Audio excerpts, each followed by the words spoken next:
आपण जो या पृथ्वी तलावर माणूस जो सजीव आहे हा एकटा सजीव नाहीये, तर बरेच घटक त्याच्यामध्ये आहेत. जसं की काही सजीव घटक आहेत, काही निर्जीव घटक आहेत. निर्जीव घटकांमध्ये आपल्याला सगळ्यांना माहित आहे, आपल्याला हवा लागते, पाणी आपल्याला दररोजची गरज आहे. त्यानंतर माती हा एक महत्वाचा घटक आहे. हे 3 इतके महत्वाचे निर्जीव घटक आहेत की त्याच्याशिवाय आपण पर्यावरणाची कल्पना करू शकत नाही. आणि मग सजीव घटकांमध्ये काय काय येतं, तर सजीव घटकांमध्ये आपल्या जवळपासची सगळी झाडं झुडपं ज्याला आपण वनस्पती म्हणतो. त्यानंतर जे प्राणी आहे, मग प्राण्यांमध्ये चतुष्पाद प्राणी आले, कीटक आले, त्यानंतर काही सूक्ष्मजीव आले. तर यांचाही समावेश पर्यावरणामध्ये होत असतो. आणि सर्वात शेवटी तुम्ही आम्ही सगळे म्हणजे मानव हा खरं तर पर्यावरणाचा घटक आहे असं मानायला आज आपल्याला लाज वाटण्यासारखी परिस्थिती आहे. कारण यापैकी कुठलाच घटक हे पर्यावरण नष्ट होण्यासाठी प्रयत्न करत नाही. हा शेवटचा एकमेव घटक आहे की जो पर्यावरणाचं संतुलन राखण्याऐवजी असंतुलन कसं होईल यासाठीच प्रयत्न करताना सध्या दिसतो आहे. आणि या सर्वांचा परस्पर संबंध म्हणजे ज्याला आपण पर्यावरण असं म्हणतो. आणि हा खरं तर म्हणजे सगळं पर्यावरण चालू शकतं माणसाशिवाय, पण माणूस मात्र यापैकी कशाचंही जरी इम्बॅलन्स झाला म्हणजे असंतुलन झालं तरी माणसाचं अस्तित्व धोक्यात येणार आहे. हे मात्र तितकंच खरं आहे. म्हणून प्रत्येकाच्या जीवनाचा आधार हे पर्यावरण आहे. आज आपण पाहिलं की यावर्षी पावसाळा सुरू झाला जूनमध्ये. आणि पावसाळा जूनमध्ये जरी सुरू झाला असला तरी आपल्याला मागच्या पूर्ण जून महिन्याभर एक पावसाचा थेंब सुद्धा पडला नाही. आणि जुलैच्या सुरुवातीला ज्या आठवड्यामध्ये 2-3 दिवस इतका पाऊस पडला की आपली काही धरणं ओव्हरफ्लो झाली, आपल्याला जास्त पाणी त्या धरणांमधून सोडावं लागलं, त्यामुळे शेतीचं पुढे नुकसान झालं. आणि आता आपण पावसाची वाट पाहत बसलेलो आहोत. तर हे सगळं जे परिणाम दिसतो आहे आपल्या तुमच्या माझ्या सगळ्यांच्या आयुष्यामध्ये, तर याचा परिणाम म्हणजे या पर्यावरणाला आपण पोहोचवलेली हानी, ज्यामध्ये खास करून जंगलतोड आहे. मित्रांनो, जर आपण पाहिलं तर भारतासारख्या देशामध्ये आपल्याला 33% जंगलं राखणं गरजेचं आहे. परंतु आज ती 23% पण कमी आहे. आणि अशा परिस्थितीमध्ये जर आपण अजून दरवर्षी झाडं तोडली जातात, मग ते हायवे असतील किंवा बायपास असतील किंवा आपल्याला एअरपोर्ट्स हवे आहेत, आपल्याला शाळा कॉलेजेस, आपल्याला राहण्यासाठी बिल्डिंग्स हव्या आहेत, तर ह्या सगळ्या गोष्टींमध्ये जंगलतोड होत असते. औद्योगिकरण दिवसेंदिवस आपल्याला रोजगाराच्या आणि बाकीच्या आपण जसा विकास होतो आहे तसा औद्योगिकरणाची पण गरज आहे. त्यानंतर प्रदूषण म्हणजे कितीतरी वेळा आपण नको असणाऱ्या गोष्टी करत असतो आणि त्यामुळं जमिनीचं, हवेचं, मातीचं हे सर्व प्रदूषण आपल्याला हळूहळू दिसतं आहे. आणि शेतीसाठी काही प्रमाणात जे रासायनिक खतं औषधं वापरली जात असतील तर त्याचाही पर्यावरणाच्या असंतुलनाशी थोडासा संबंध आहे. तर हे सगळ्या गोष्टींचा आपण एकत्रित ज्यावेळेस विचार करून पुढे जातो तर त्यावेळी हे सगळं का गरजेचं आहे, आपण काय ह्या सगळ्या गोष्टींवर विचार करतो आहोत, तर याचा सर्वांचा संबंध आहे जैवविविधतेशी. आता परत हा प्रश्न येतो की जैवविविधता म्हणजे काय, ज्याला इंग्लिशमध्ये बायोडायव्हर्सिटी असं म्हणतात. तर बायोडायव्हर्सिटी म्हणजे काय की या सगळ्यांचा बॅलन्स असतो. म्हणजे फक्त झाडं लावून चालणार नाही, एकाच प्रकारची झाडं लावून चालणार नाही, किंवा एखाद्या ठिकाणी फक्त एका बिबट्या राहू शकत नाही कारण त्यालाही खाण्यासाठी दुसरी त्याचं भक्ष्य लागणार आहे, किंवा माणूस निसर्गापासून अलिप्त होऊन राहू शकत नाही, जगू शकत नाही. तर ही सगळी जी विविधता आहे, ज्याला समुद्रामध्ये एक वेगळ्या प्रकारची विविधता असते, जमिनीवर एक वेगळी परिसंस्था असते, वाळवंटामध्ये तुम्ही डेझर्टमध्ये गेलात तरी तिथे सजीव जगत असतात, तिथेही वेगळी संस्था आहे. मग तिथं आपल्या पुणे जिल्ह्याचा जर विचार केला, कारण आपण ह्या शिवजन्मभूमीतून जुन्नरच्या भूमीतून आपण या ठिकाणी बोलत आहोत, तर पुणे जिल्ह्याचा विचार केला तर ही शिवजन्माने पुनीत झालेली भूमी जशी आहे तशी ही जैवविविधतेची संपन्न भूमी ही आहे. कारण सह्याद्री हा जो आहे त्याला पश्चिम घाट म्हटलं जातं आणि पश्चिम घाट हा इको सेन्सिटिव्ह झोन म्हणून जाहीर केलेला आहे. इको सेन्सिटिव्ह म्हणजे काय, तर जैवविविधतेच्या दृष्टीने अतिशय समृद्ध असणारा हा प्रदेश आहे. आणि त्यामुळेच या भागामध्ये मोठ्या प्रमाणात आपल्याला अगदी नामशेष होत असणाऱ्या प्रजातीही दिसतात. त्याचबरोबर जंगलांचं चांगलं कव्हर दिसतं. जर आपण भीमाशंकर वाईल्ड लाईफ सेंच्युरी आपण ऐकलं असेल, जे आपल्या शेजारच्या आंबेगाव तालुक्यामध्ये आहे. तामिनी घाट जर आपण पुण्यातून कोकणामध्ये उतरत असाल तर आपल्याला जे समृद्ध जंगल लागतं ते तामिनी घाटाचं जंगल आहे. त्यानंतर पश्चिम घाटामध्ये म्हणजे कुठल्याही घाटाने, अगदी तुम्ही खंडाळा घाटाने जा किंवा नवीन आता आपल्याला झालेला मिसिंग लिंक आहे किंवा इकडचा माळशेज आहे, तर कुठल्याही घाटाने तुम्ही उतरत असताना जी जंगलाची समृद्ध कव्हर आपल्याला दिसतो, तर हा सगळा कव्हर हा पश्चिम घाटातला आहे. त्यामुळे मित्रांनो आपल्याला त्याबद्दल थोडीशी माहिती असणं गरजेचं आहे. निव्वळ पुणे जिल्ह्याचा जरी विचार केला तर जवळजवळ 1350 प्रकारची फुलाची झाडं, म्हणजे त्याला फ्लॉवरिंग प्लांट्स असं म्हणतात, तर अशा प्रकारची फुलाची झाडं आपल्या या पश्चिम घाटामध्ये सापडतात. त्यानंतर 400 प्रजातीचे पक्षी सापडतात, 50 प्रजातीचे सरपटणारे प्राणी ज्याच्यामध्ये साप आहे, पाली आहेत, त्यानंतर 40 जे आहेत ते सस्तन प्राणी. तर त्यामध्ये अगदी आपल्याही छोट्याशा गावामध्येही तुम्ही पाहत असाल हल्ली बिबट्याचा सुद्धा वावर दिसतो आहे. तर हे सस्तन प्राणी वर्गामध्ये मोडणारे सगळे प्राणी आहेत. तर त्याबरोबर उभयचर प्राणी म्हणजे जसे बेडकासारखे काही प्राणी आहेत जे पाण्यात आणि जमिनीवर दोन्ही ठिकाणी राहू शकतात, असे 25 प्रकारचे आढळतात. 50 पेक्षा जास्त प्रकारच्या गोड्या पाण्यातील मासे या ठिकाणी आढळतात. म्हणजे आपण जर पाहिलं तर सर्वांचा उत्कृष्ट बॅलन्स हा या ठिकाणी राखलेला आहे. कारण जैवविविधतेमध्ये एक अन्न साखळी असते. अन्न साखळीमध्ये अगदी कीटकांपासून तर पक्ष्यांपर्यंत, मग छोट्या पक्ष्यांवर उपजीविका करणारे काही शिकारी पक्षी असतात आणि त्या शिकारी पक्ष्यांचीही गरज त्या परिसंस्थेमध्ये असते. तर अशा पद्धतीने अगदी जैवसंपृक्तता आणि अतिशय उत्कृष्ट जैवविविधता जी पश्चिम घाटामध्ये आहे त्याचाच आपण एक भाग आहोत.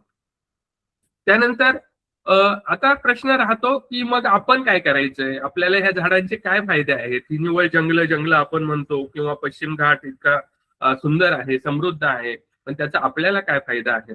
तर मित्रांनो सगळ्यात महत्वाचा फायदा म्हणजे आपल्याला जे काही कार्बन डायऑक्साईड म्हणजे आपण श्वसन करतो आणि श्वसनामध्ये ऑक्सिजन घेतो आणि कार्बन डायऑक्साईड सोडतो, हे तुम्हाला आम्हाला सगळ्यांना शिकवलेलं आहे.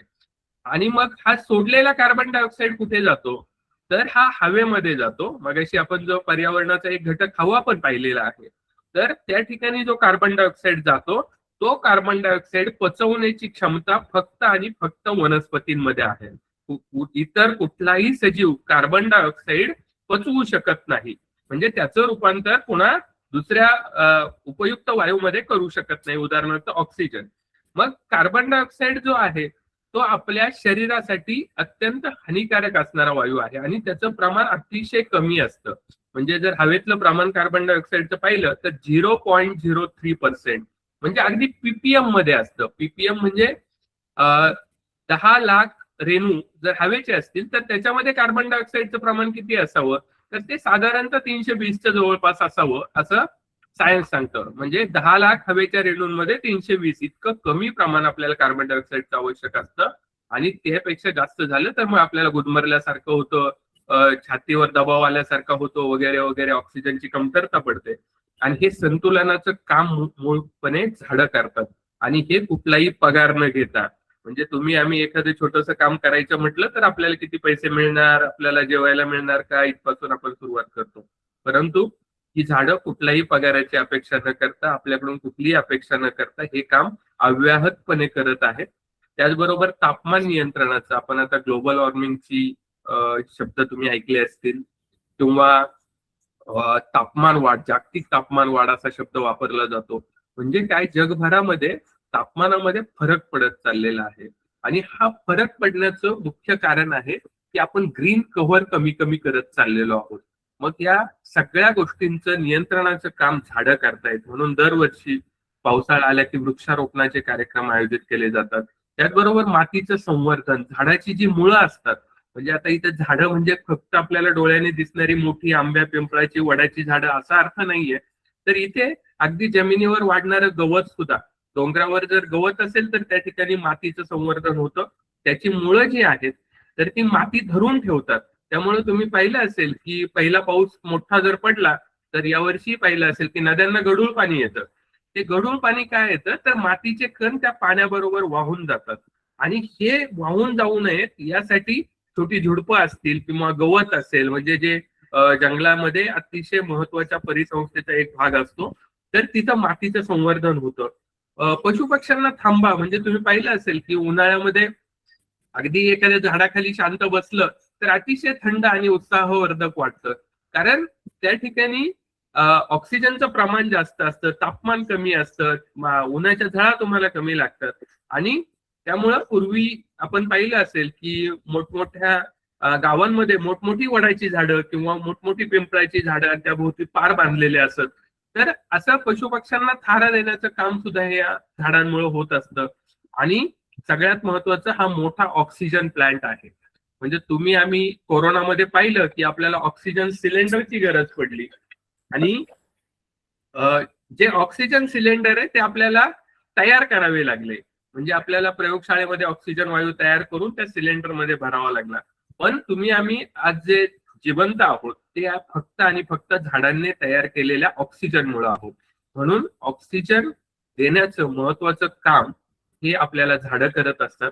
आणि पावसाचा कारखाना आपल्याला माहित आहे की जे जलचक्र आहे आपल्याला सगळ्यांना शिकवलेलं आहे की जलचक्रामध्ये समुद्राच्या पाण्याची वाफ होते आणि ती वाफ आकाशात जाऊन तिथं ढग बनतात आणि ढगांना थंड हवा लागली की पुन्हा पाऊस पडतो. तर हे जे जलचक्र आहे याच्यामध्ये वनस्पतींच्या तापमानाचा, वनस्पती जे तापमान नियंत्रित करतात त्याचा मोठा वाटा आहे. अशा पद्धतीने हे सगळे जर फायदे त्या झाडांचे आहेत, तर आपण ते झाड तोडतो आणि त्यावेळेस काय नुकसान होतं तेही आपण या ठिकाणी लिहिलेलं आहे की साधारण भूजल पातळी कमी होणार, जैवविविधतेला धोका निर्माण होणार, एकल वृक्ष म्हणजे अगदी एखाद्या गावामध्ये एखादंच झाड अशी परिस्थिती जर असेल, किंवा हवामानात बदल होणार, अन्न साखळीमध्ये अडथळे येणार, पूर, दुष्काळ अशा परिस्थितीची विपर्यस्त परिस्थिती निर्माण होणार. आणि ही सगळी परिस्थिती जी आहे ती फक्त आणि फक्त आपण जे जंगलाचं नुकसान करतो तर त्यामुळे होत असते. तर या गोष्टींचा जर आपण व्यवस्थित अभ्यास केला तर एक गोष्ट लक्षात येते. हॅलो, ऐका ना, लेक्चर अटेंड करा ना. ओके,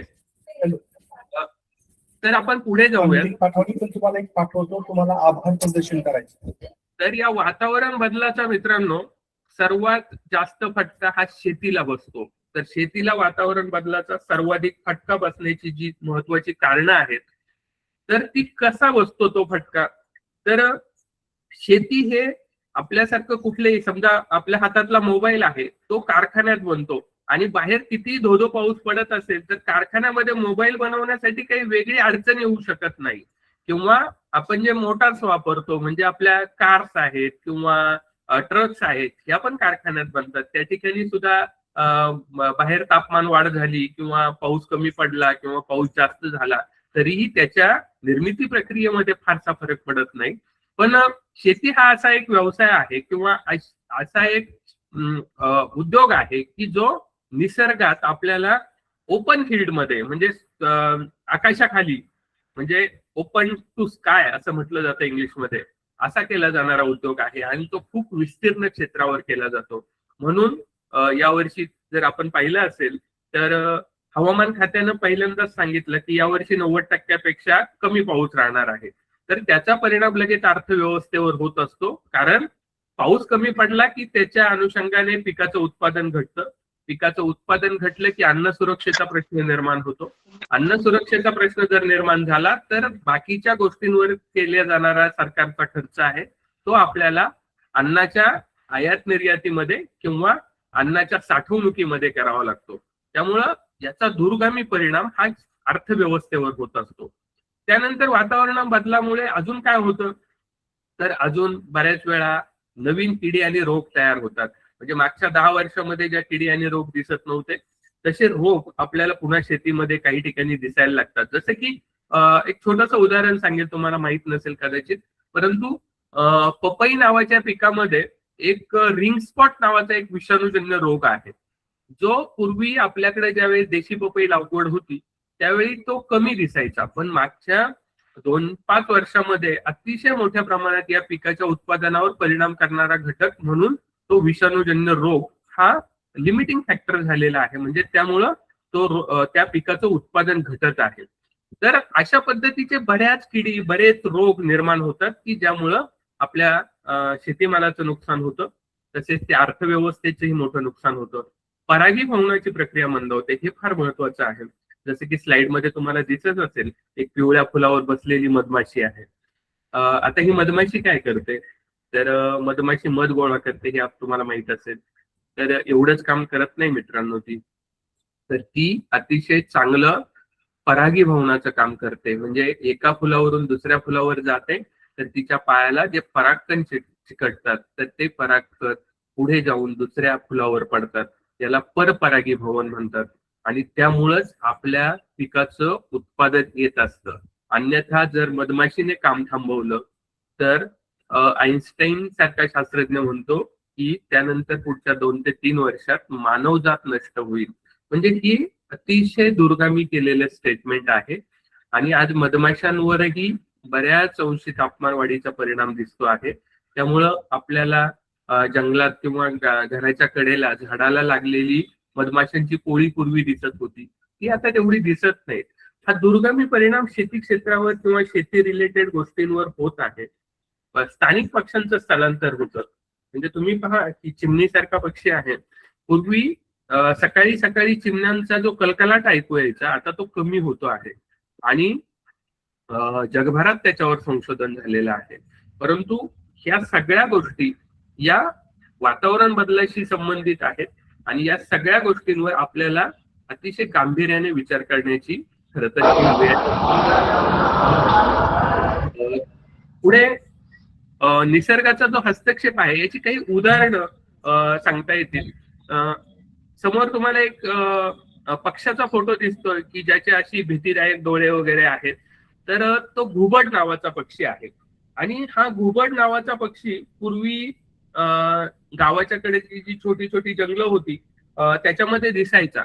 पण आता त्याचं प्रमाण अतिशय कमी झालेलं आहे. म्हणजे अगदी जे पक्षी निरीक्षक आहेत ते कॅमेरा घेऊन रात्र रात्र हिंडतात तेव्हा कुठंतरी एखाद्या प्रकारचं घुबड त्यांना दिसतं.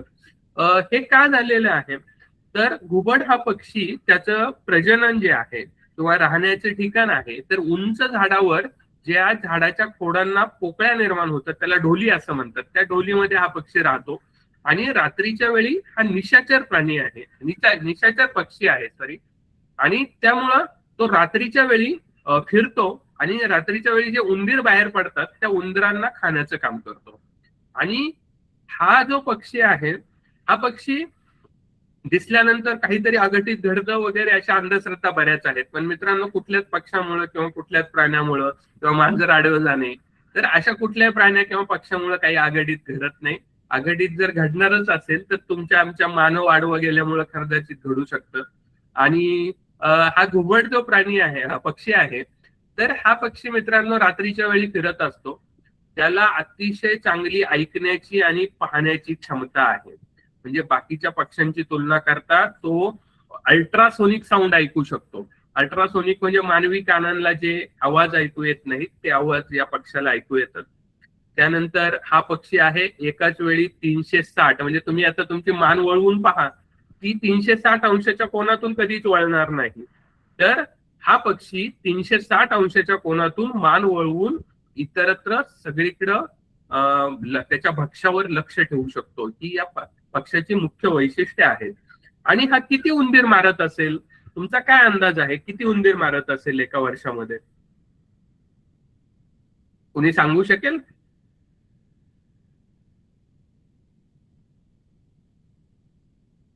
एखाद्या कुणाचं तरी उत्तर अपेक्षित आहे. चला मीच सांगतो. मित्रांनो, एक जोडी जर घुबडाची निसर्गामध्ये असेल तर ते 1500 उंदीर खाते. वर्षभरामध्ये एक जोडी 1500 उंदीर खाते, म्हणजे जवळजवळ 1500. आणि हे 1500 उंदीर किती शेतीमालाचं नुकसान करत असतील, कारण गहू, ऊस, भुईमूग यासारख्या पिकांना मोठ्या प्रमाणात उंदरांचा त्रास असतो. तर जवळजवळ 1 लाखापर्यंत शेतीमालाचं हे 1500 उंदीर नुकसान करतात. आणि या उंदरांचं सगळ्यात मोठं वैशिष्ट्य काय माहितीये, तर यांना प्रचंड प्रजनन क्षमता आहे. म्हणजे एक उंदराची जोडी जी आहे ती एका वर्षामध्ये जवळजवळ 60 ते 65 पिल्लांना जन्म देते. मग विचार करण्यासारखी गोष्ट आहे, जर 60 ते 65 पिल्लांना जन्म देत असेल एका वर्षामध्ये आणि असे 1500 उंदीर जर या पक्षाने खाल्ले तर किती मोठं उंदराचं नियंत्रणाचं निसर्गीय संतुलनाचं काम हा पक्षी करतोय. आणि एवढंच नाही तर उंदरांचं अजून एक वैशिष्ट्य आहे, तर जन्माला आलेलं पिलू पुढच्या 1.5 महिन्यामध्ये प्रजननक्षम होतं. म्हणजे उंदरांचं पिलू जर 1.5 महिन्याचं झालं तर त्याला पुन्हा नवीन पिलं होऊ शकतात. मग अशा पद्धतीने ते सगळं जर कॅल्क्युलेशन केलं तर एक जोडी 100 ते 125 पर्यंत उंदरांची संख्या वाढवू शकते. मग असं जर झालं असतं आणि निसर्गामध्ये असे त्याच्यावर जगणारे पक्षीच नसते तर जगात आपल्याला फक्त पृथ्वी तलावर उंदीर आणि उंदीरच दिसले असते. कारण पृथ्वी तयार होऊन लाखो वर्ष झालेली आहेत आणि या लाखो वर्षांमध्ये या प्राण्यांचं जी नियंत्रित संख्या आहे तर ती त्याच्या नैसर्गिक शत्रूंमुळे आहे. जसे की घुबडाचं मी आता उदाहरण सांगितलं. अशी असंख्य उदाहरणं जगभरामध्ये आहेत की जे जैविक संतुलनासाठी जैवविविधतेसाठी अत्यंत महत्वाचे आहेत. तर या सर्वांचं जसं की ऑस्ट्रेलियामध्ये पण सशांचा प्रादुर्भाव झाला होता, तर ते अतिशय 1859 ची घटना आहे. थॉमस ऑस्टिन नावाचा एक ब्रिटिश अधिकारी ऑस्ट्रेलियामध्ये आला. त्याला शिकारीचा प्रचंड छंद होता, पण जंगलात जाऊन शिकार करण्या इतपत त्याला वेळ नसायचा. मग त्याने काय केलं तर त्याच्या देशामधून 25 ससे आणले आणि ते ऑस्ट्रेलियामध्ये सोडून दिले. तर त्या 25 सशांचं इतकं प्रजनन झालं तर नंतर शेती पिकांचं नुकसान व्हायला लागलं, लोकांच्या तक्रारी यायला लागल्या. म्हणून तिथल्या सरकारने कालांतराने त्याच्यावर काही विषाणू फवारायची मोहीम हाती घेतली, ज्याच्यामध्ये मायझोमेटोसिस नावाचा एक विषाणू त्यांनी फवारला. तरीही ती संख्या नियंत्रणात आली नाही. नंतर विषप्रयोग आणि गोळ्या घालण्याचे त्यांना ऑर्डर्स देण्यात आले त्या सशांची संख्या नियंत्रित करण्यासाठी. असं का घडलं असेल? कारण त्या परिसंस्थेमध्ये तो प्राणीच नव्हता आणि तो प्राणी नव्हता म्हणून त्याच्यावर नैसर्गिक शत्रू नव्हते आणि नैसर्गिक शत्रू नव्हते म्हणून त्या ठिकाणी प्रचंड संख्या वाढली. असं बऱ्याच वेळा घडतं. म्हणून आपल्याला निसर्गाचं संतुलन राखणं हे अत्यंत गरजेचं आहे. हे उदाहरण काही तिथंच घडलं असं नाही. चिमण्या, शेजारच्या फोटोमध्ये एक चिमणी दिसते. हा पक्षी एवढा छोटासा दिसतो पण तो आपल्याला प्रचंड उपयोगी पक्षी आहे. आपण सगळ्यांनी पाहिलं असेल की बाजरीच्या किंवा ज्वारीच्या शेतामध्ये या चिमण्या दाणे खात असतात. त्या दाणे खातात म्हणून त्यांना ग्रेनिहोरस बर्ड असं म्हणतात, म्हणजे जे धान्यावर उपजीविका करतात. पण हा पक्षी इतका उपयोगी आहे मित्रांनो की हा जो पक्षी आहे हा आपल्या पिल्लांना मात्र धान्य नाही खाऊ घालत, हा आपल्या पिल्लांना मात्र आळ्या खाऊ घालतो. कारण आळ्यांमध्ये प्रथिनं असतात आणि पिल्लांच्या वाढीसाठी प्रथिनांची गरज असते. तर चीनमध्ये सुद्धा असाच एक प्रसंग घडला होता. साधारणतः 1958च्या जवळपास ज्यावेळेस चीनने सगळी औद्योगिक उत्पादनं वाढवायला सुरुवात केली आणि शेती कमी करून आपण जगभरात व्यापार करू अशी व्यापार नीती चीनने ज्यावेळेस अवलंबली त्यावेळेस माओ त्से तुंग चीनचे राष्ट्राध्यक्ष होते आणि त्या राष्ट्राध्यक्षांनी ज्यावेळेस त्यांच्या तज्ञांबरोबर चर्चा केली तर ती तज्ञांबरोबर चर्चा केल्यानंतर त्यांच्या असं लक्षात आलं की बऱ्याच वेळा पिकांचं नुकसान त्या चिमणीमुळे होतं. मग त्यांच्या काही तज्ञांनी असा सल्ला दिला की आपण जर चिमण्या मारून टाकल्या तर पिकाचं नुकसान कमी होईल. आणि त्या पंतप्रधानांनी त्यासाठी एक फोर्क बेस्ड कॅम्पेन नावाचं एक कॅम्पेन राबवलं ज्याच्यात चिमणीचा पण समावेश केला आणि सगळ्यांना सांगितलं की तुम्ही चिमण्या मारून आणून दाखवल्या तर तुम्हाला बक्षीस मिळेल. तर पुढच्या 1-1.5 वर्षामध्ये चिमण्यांची संख्या प्रचंड कमी झाली. म्हणजे ते जगभरात जैवविविधतेच्या दृष्टीने अभ्यासलं गेलेलं अतिशय महत्वाचं उदाहरण आहे. आणि मग पुन्हा त्यांना ग्रेट स्पॅरो कॅम्पेन नावाचं एक कॅम्पेन राबवावं लागलं कारण त्यानंतर इतक्या मोठ्या प्रमाणात पिकांवर किडी आल्या ज्याच्यामध्ये टोळ नावाचा कीटक आहे, सुरवंट आहेत, आळ्यांची संख्या प्रचंड वाढली. कारण नैसर्गिक शत्रू जसे नष्ट झाले तसे कीटकांची संख्या वाढली. कीटकांची संख्या वाढली तसं कीटकांमुळे पिकांचं म्हणजे जेवढं नुकसान त्या चिमण्या करत होत्या त्याच्या हजारो पट जास्त नुकसान त्या किडींमुळे व्हायला लागलं. आणि हे ज्यावेळेस पुन्हा सरकारच्या लक्षात आलं त्यावेळेस चीनी सरकारने पुन्हा त्याच्यावर ग्रेट स्पॅरो कॅम्पेन नावाचं एक कॅम्पेन राबवलं. आणि त्यासाठी मित्रांनो आश्चर्य वाटेल तुम्हाला तर दुसऱ्या देशातून चिमण्या पुन्हा आयात केल्या, पुन्हा त्या देशामध्ये सोडल्या आणि पुन्हा त्यांनी जी चूक केली होती ती चूक त्यांना भरून काढावी लागली. तर सोव्हिएत युनियन म्हणजे रशियाकडून त्यांनी जवळजवळ 2 लाख चिमण्या, जिवंत चिमण्या आयात केल्या. त्या पुन्हा त्यांच्या परिसंस्थेमध्ये सोडल्या आणि या चिमण्यांमुळे जे मारल्यामुळे जे देशाचं नुकसान झालं होतं ते नुकसान त्यांना भरून काढावं लागलं. तर अशी असंख्य उदाहरणं जगभरामध्ये आहेत की जी आपल्याला शेतीच्या दृष्टीने या सगळ्या बाबींमध्ये बेडकांचा काही उपयोग असतो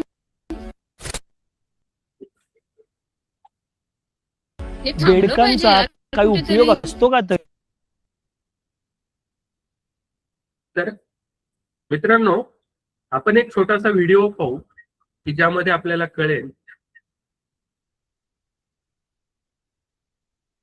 विकून टाकायची किंवा प्रयोगशाळेत डिसेक्शन साठी द्यायची असं म्हणतात बाहेरच्या देशात. म्हणूनच की काय एकूण 2770 टन बेडकांची निर्यात केली, त्यातून आपल्याला 7 करोड रुपये मिळाले. पण समजा तीच बेडकं वाचली असती तर भारतातील कीटकनाशकांवरचा खर्च 50 कोटी रुपयाने वाचला असता. बेडकांची संख्या कमी झाली आणि पश्चिम बंगाल, केरळ, आंध्र प्रदेश, कोकण किनारपट्टीवरील भाताचं उत्पादन 20 ते 30% घसरलं. भाताच्या पिकाचा उपद्रव करणारे लष्करी आळ्या, खोडकिडे, तपकिरी तुडतुडे बेडकं आवडीने खातात. एक बेडूक त्याच्या वजना इतके कीटक खातो, त्यामुळे कीड नियंत्रण होतं आणि भात पीक चांगलं येतं. हाच बेडूक दिवसाला 100 डास तरी खातो. बेडकाची किल्ली म्हणजे स्टॅडपोल ज्या तळ्यामध्ये किंवा ज्या पाण्यामध्ये असतात, हेच स्टॅडपोल डासांचे लार्वे खाऊन जिवंत राहतात.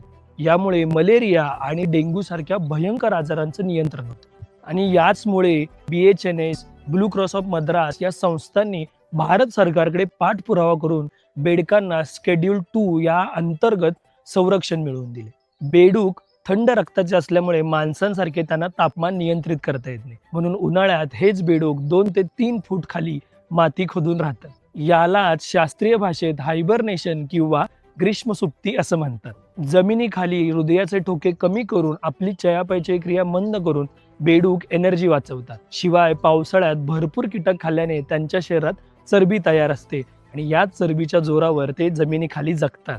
बेडकांची त्वचा ओलसर असते आणि पातळ असते. ह्या त्वचेच्या खाली असंख्य लहान लहान रक्तवाहिन्या असतात, ज्या जमिनीखाली असलेला ऑक्सिजन विरघळून बेडकांना ऑक्सिजन देतात. म्हणजेच बेडूक त्वचेवाटे श्वास घेते. जसा पाऊस पडतो तसा जमिनीत ओलावा तयार होतो. मातीचा ओलावा बेडकांना कळतो आणि आता जमिनीवर जायचंय असा अलार्म बेडकांना येतो आणि मग सुरू होतं जमिनीवरचं डराव. हे डराव फक्त नरच करतात, कारण त्यांना मादीला आकर्षित करायचं असतं आणि पुढची पिढी वाढवायची असते. यातूनच मादी अंडी घालते आणि त्यातूनच पुन्हा प्रवास सुरू होतो बेडकांचा. खरं तर आपल्याला बेडकांची गरज आहे. तर आपण निरीक्षण केल्यानंतर लक्षात येतं की पूर्वीसारखा बेडकांचा आवाज हल्ली येतच नाही. बेडकांच्या अनेक प्रजाती जवळजवळ नष्ट होत आलेत. खरं सांगा मित्रांनो, यावरून आपल्याला जाणवलं असेल की बेडूक हा छोटासा प्राणी की जो त्याच्या वजना इतके कीटक खातो आणि तो जर नसेल तर किती मोठं नुकसान होतं. भात पिकावर किडींचा प्रादुर्भाव जसं आपण व्हिडिओमध्ये पाहिलंय.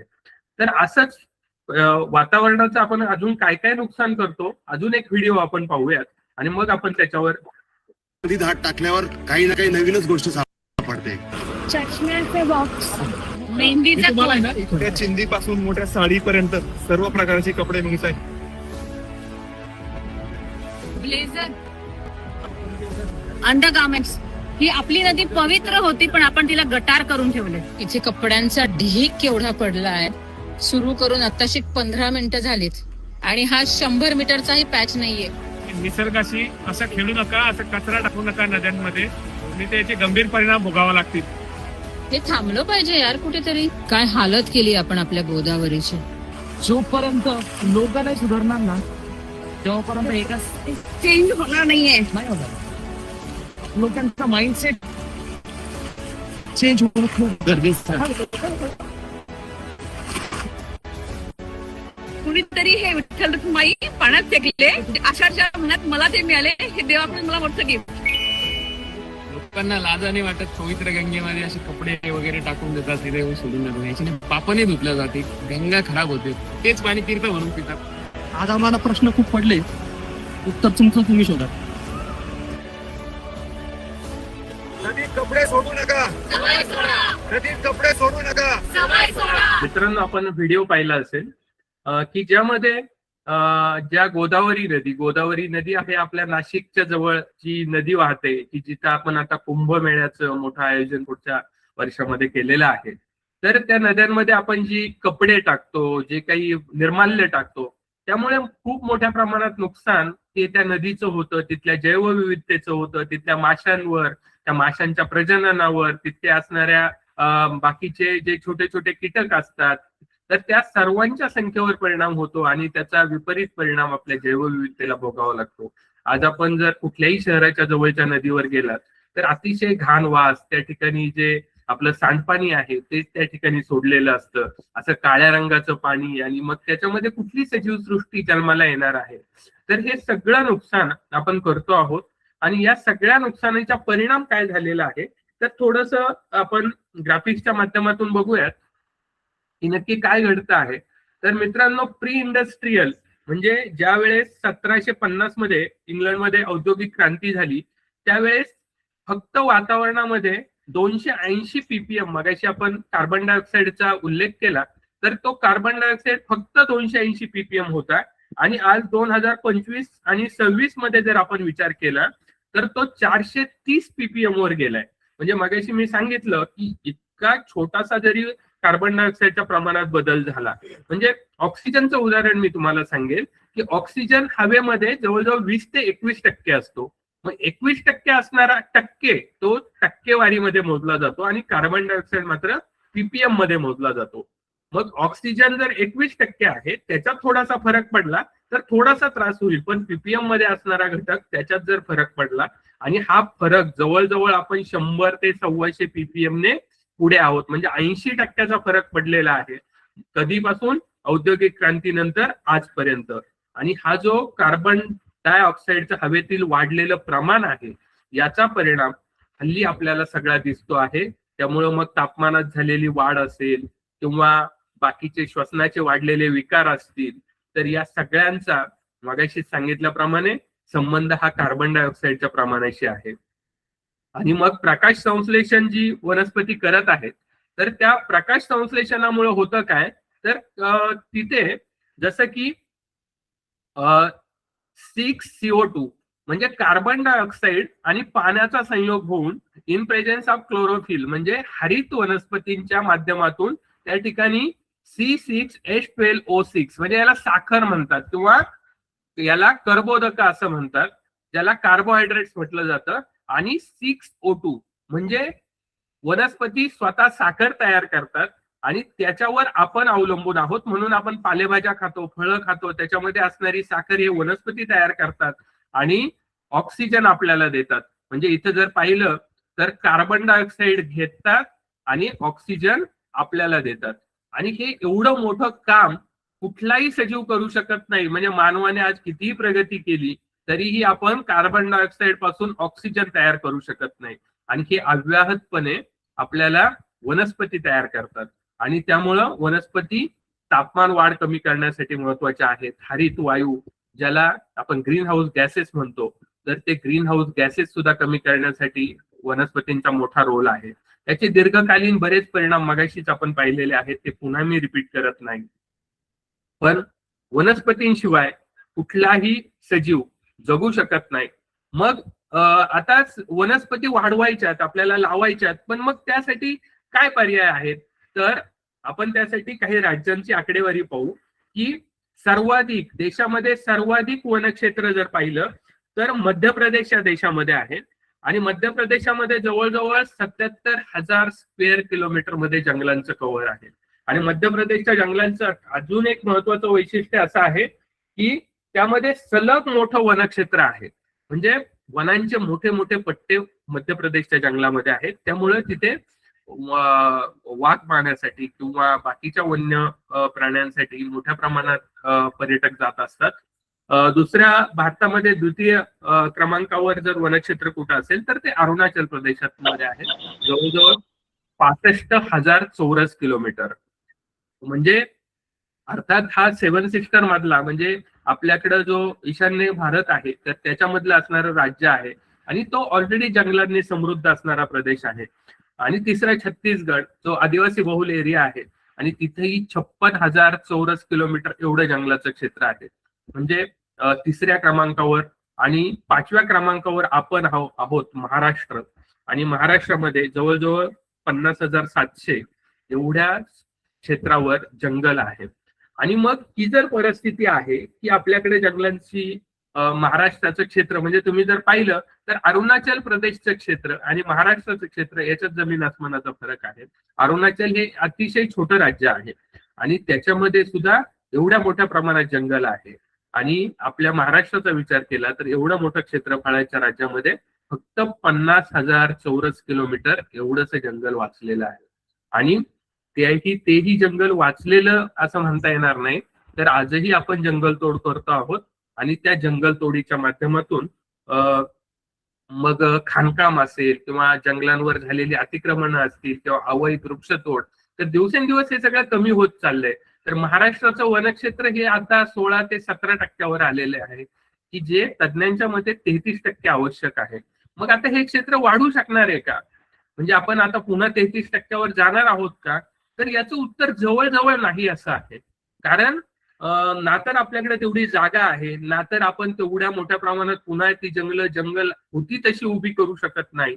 कारण मागच्या काही वर्षामध्ये आपण जी झाडं लावली त्याच्यामध्ये ग्लॅरिसिडिया नावाचं दुसऱ्या देशातून आलेलं झाड लावलं, त्याचे बरेच दुष्परिणाम आपल्याला वृक्षारोपणाच्या नावाखाली भोगावे लागले. तर अशा पद्धतीने जर क्षेत्र आपण 16% आहोत, ते 33% आवश्यक आहे आणि आपण ते करू शकत नाही. मग दुसरा काय पर्याय आहे आपल्या समोर? तर मित्रांनो, याच्यामध्ये एक उत्कृष्ट पर्याय म्हणजे शेती क्षेत्र आहे.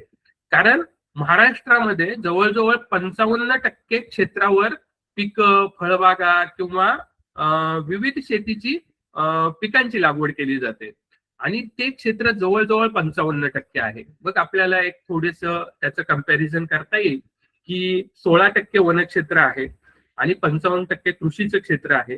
या दोन्हींची जर सांगड आपण घालू शकलो तर ग्लोबल वॉर्मिंग सारखा जे संकट आहे किंवा वातावरण बदलासारखं संकट आहे याच्यावर आपण नक्कीच मात करू शकतो. पण हा संतुलनासाठी शेतीचा उपयोग होऊ शकतो का? तर खूप मोठ्या प्रमाणात जंगलांची रिप्लेसमेंट शेती नाही होऊ शकत, पण शेतीमध्ये जी पिकं लावतो आहोत त्यामध्ये जर आपण काही प्रमाणात जंगलांच्या संवर्धनाला ज्या उपाययोजना केल्या जातात त्या उपाययोजना आपण शेतीमध्ये राबवू शकलो तर नक्कीच आपल्याला ग्लोबल वॉर्मिंगचा फटका कमी बसेल आणि भविष्यात आपल्या मुलांना, आपल्या पुढच्या पिढ्यांना आपल्याला चांगल्या प्रकारची हवा, चांगल्या प्रकारचं पाणी, चांगल्या प्रकारची माती पुढच्या पिढ्यांना आपल्याला देता येईल. आणि मग त्यासाठी काय करणं अपेक्षित आहे? तर त्यासाठी आपल्याला शेती क्षेत्र जे 60% आहे, मग त्याच्यामध्ये उभी पिकं असतील तर पिकं निघाल्यानंतर ते क्षेत्र उघडं बोडकं न ठेवता त्याच्यावर काही आच्छादन पिकं करता आली तर तो ग्रीन कव्हर मेंटेन होतो. फळबागांची लागवड आपल्याला करता आली, बांधावर काही फळबागा लागवडीच्या सरकारच्या योजना असतात. नंतर गवताळ पूर्ण तयार करता आली, जिथं बाकी काहीच वाढत नाही तर तिथं जर आपण उन्हाळ्यामध्ये सिंचनाची व्यवस्था करून पूर्ण तयार केली तर तिथं शेळ्या मेंढ्यांसारखे पाळीव प्राणी जगू शकतात. काही जंगली पिकं आहेत की ज्या पिकांना सरकार प्रोत्साहन देतं की आपण लावून त्याच्यापासून आर्थिक नफा मिळू शकतो.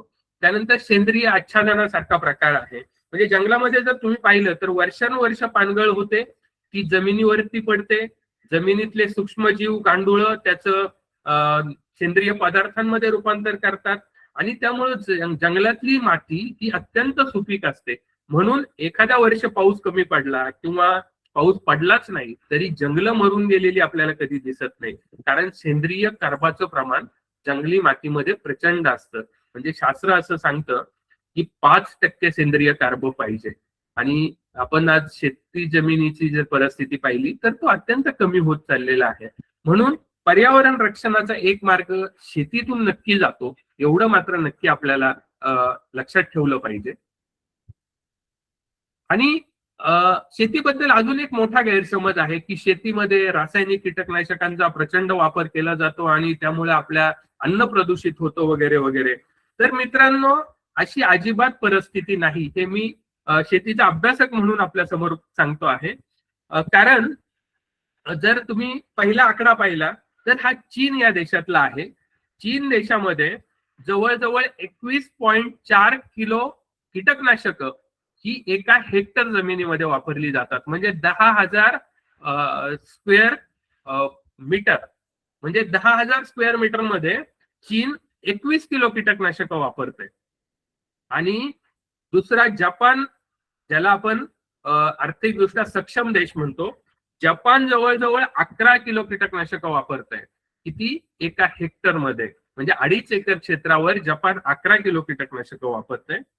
त्यानंतर साऊथ कोरिया, म्हणजे मी मुद्दाम विकसित देशांची आकडेवारी आपल्याला दाखवतोय, बाकी बऱ्याच देशांची आकडेवारी आपल्याकडे उपलब्ध आहे, परंतु चायना, जपान, साऊथ कोरिया या देशांमध्ये म्हणजे 10 किलो प्रति हेक्टर साऊथ कोरियाचा जो रेट आहे इन्सेक्टिसाइड यूजचा, म्हणजे कीटकनाशकांच्या वापराचा, तो जवळजवळ 10 किलो आहे.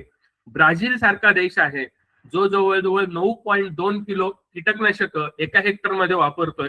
हे इकडचे चारही देश जर मित्रांनो आपण पाहिले तर हे विकसित देश आहेत की ज्यामध्ये मोठ्या प्रमाणात शास्त्र विकसित झालेलं आहे, त्यांच्या लोकसंख्येच्या आरोग्याच्या मोठ्या प्रमाणात अवेअरनेस आहे. आणि हे सगळं असताना सुद्धा त्या देशांमध्ये एवढ्या मोठ्या प्रमाणात कीटकनाशक वापरली जातात. तर आपल्या भारताचा जर विचार केला तर भारतामध्ये फक्त 400 ग्रॅम, म्हणजे एका हेक्टर म्हणजे 10,000 स्क्वेअर मीटर मध्ये जर तुम्ही विचार केला तर फक्त 400 ग्रॅम कीटकनाशकांचा वापर होतोय. आणि तो वापर जगाच्या तुलनेत अतिशय नगण्य आहे. म्हणून आपण शेतकरी मोठ्या प्रमाणात कीटकनाशक वापरतो वगैरे वगैरे, हा गैरसमज हा पूर्णतः खोटा आहे. कारण जगभरात बऱ्याच देशांमध्ये आपल्यापेक्षा किलोमध्ये कीटकनाशक वापरणारे देश आहेत आणि आपण त्या तुलनेत 400 ग्रॅमवर आहोत. त्यामुळं भारतामध्ये शेतीमध्ये खूप मोठ्या प्रमाणात कीटकनाशक वापरली जातात, हा मात्र प्रचंड मोठा गैरसमज आहे आणि ही आकडेवारी आहे. मग भारतामध्ये यासाठी काही आहेत ती ही आपण जी कीटकनाशक आहे ते दिवसेंदिवस कमी वापरण्यासाठी सरकार मोठ्या प्रमाणात प्रयत्न करत आहे. 2024 साली राष्ट्रीय नैसर्गिक शेती अभियान म्हणजे नॅशनल नॅचरल फार्मिंग मिशन अशा नावाचे एक अभियान 2024 मध्ये सरकारने जाहीर केलं. आणि त्या अभियानाअंतर्गत मित्रांनो जवळजवळ 2,481 कोटी एवढा खर्च सरकार त्या अभियानावर करतंय की विषमुक्त अन्न भारतीय जनतेला मिळालं पाहिजे, विषमुक्त अन्न निर्माण झालं पाहिजे. ऑर्गॅनिक फार्मिंगच्या बाबतीतही बऱ्याच राज्यांमध्ये खूप चांगल्या पद्धतीने काम सुरू आहे, ज्याला आपण दुसरी हरित क्रांती म्हणतो आहोत. मग सेंद्रिय शेती असेल, नैसर्गिक शेती असेल, विषमुक्त शेती हा एक कन्सेप्ट आहे, गो आधारित शेती हा एक कन्सेप्ट आहे, कार्बन शेती हा एक कन्सेप्ट आहे. म्हणजे कालपर्यंत आपण शेती करत होतो त्या शेतीच्या पुढे 2 पावलं जाऊन आपण आता शेतीमध्ये बरेच बदल करतो आहोत. या सांगितलेल्या ज्या शेती पद्धती आहेत या सर्व शेती पद्धती, मग सेंद्रिय शेतीपासून अगदी कार्बन शेतीपर्यंत आपण जर वापरायला सुरुवात केलेली आहे. आणि त्यामुळं विषमुक्त अन्नाच्या दिशेने भारतीय शेती नक्कीच वाटचाल करते आहे, हे मात्र ठामपणे मी सांगू शकतो. कारण सरकारचा मागच्या बजेटमध्ये जवळजवळ 2,400 कोटी एवढा मोठा निधी आपण नैसर्गिक शेतीसाठी खर्च करतो आहोत. त्यासाठी कृषी विज्ञान केंद्र असतील, कृषी विद्यापीठ असतील, यांना सरकारने मॅन्डेट दिलेला आहे, तिथं मोठ्या प्रमाणात संशोधन सुरू आहे. मग या सगळ्या बाबतीत असं देशामध्ये ज्याला आपण मॉडेल स्टेट म्हणू शकतो तर नक्कीच आहे. 2016 साली भारतातलं एक छोटस राज्य आहे जे सिक्कीम नावाचं, तर त्या राज्य हे पूर्णतः सेंद्रिय राज्य म्हणून घोषित झालेलं आहे. आणि मित्रांनो त्या पूर्ण राज्यामध्ये एकही कीटकनाशक किंवा रासायनिक खतं वापरली जात नाहीत. कंपोस्टचा वापर, त्याचबरोबर जैविक कीड नियंत्रण, बाजार जोडणी, ब्रँडिंग, पर्यटनामध्ये त्याची जाहिरात, मातीचं आरोग्य, यावर त्या राज्य शासनाने अतिशय उत्कृष्ट काम केलेलं आहे. आणि याचा परिणाम काय झाला तर 2016 मध्ये त्या राज्यामध्ये 1 लाख पर्यटक जात होते पर्यटनासाठी. आणि आज 2026 ची 20 वर्षानंतरची परिस्थिती काय आहे की जवळजवळ 17.12 लाख म्हणजे 17 पटीने पर्यटकांची संख्या वाढली. जे 1 लाख पर्यटक 20 वर्षापूर्वी होते ते 17 लाखापर्यंत जाऊन पोहोचले. आणि ज्याच्यामध्ये काही वाटा हा सेंद्रिय राज्य म्हणून त्या ठिकाणी त्या शासनाने केलेलं काम हा त्याच्यामध्ये काही प्रमाणात उपयुक्त ठरलेला घटक आहे. आणि असंच काम सर्व राज्यांमध्ये सुरू आहे. मग महाराष्ट्रामध्येही या दिशेने राज्य शासन काम करत आहे.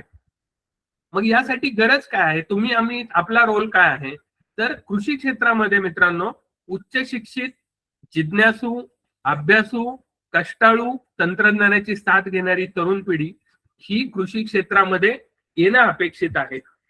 आणि अशी तरुण पिढी पुढच्या काही कालावधीमध्ये या क्षेत्रामध्ये अजून मोठ्या प्रमाणात जर आली तर शेतीला अजून चांगले दिवस येतील. कारण ही शेती पूर्वीसारखी परंपरागत आणि उदरनिर्वाहाची शेती राहिलेली नाही, तर शेतीमधून प्रचंड प्रमाणात आर्थिक उलाढाल होते. आपल्या देशामध्ये जेवढ्या प्रमाणात स्टार्टअप्स झाले त्याच्यामध्ये बरेचसे स्टार्टअप हे कृषी आणि कृषी आधारित आहेत.